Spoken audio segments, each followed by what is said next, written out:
Walang plaka sa likod at gumagamit pa ng blinker.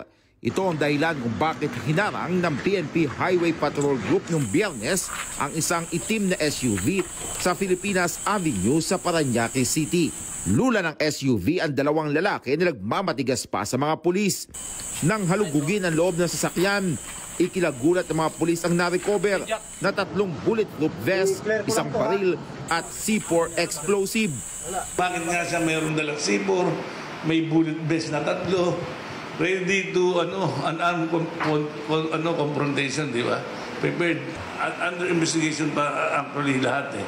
Kaya we are thankful also na yung Interpol na gano'n na kung may further international engagement din itong mga suspect natin. Agad inaresto ang dalawa na sina alias JJ at alias Lito. Nakatakas naman ang nasa 4 na sakay ng isa pang SUV na backup na mga suspect. Ayon sa Special Envoy on Transnational Crime, si alias JJ ay nagpapanggap na Undersecretary sa Office of the President at may koneksyon pa umano sa First Family.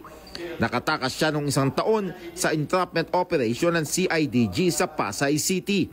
Ito yung mga tao na nagpapanggap na konektado sa First Family at nanghihingi sa mga negosyante sa Cebu ng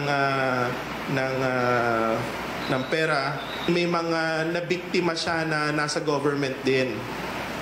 Ganon sila ka-notorious. Meron siyang mga complaints sa land grabbing issues sa Bulacan. Ang mas ikinabahala ng mga otoridad ang pagkakadiskubre ng pampasabog.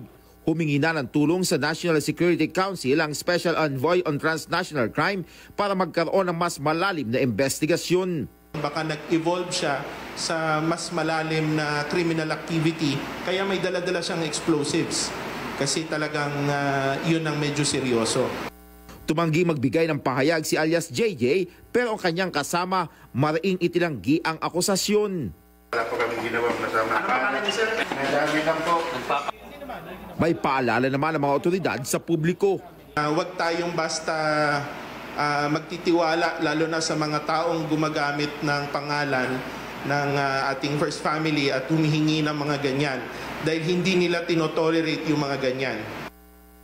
Sinampahan na ng patong-patong na reklamo sa Piskalya ng Quezon City at Parañaque City ang mga sospek. Dennis Datu, ABS-CBN News.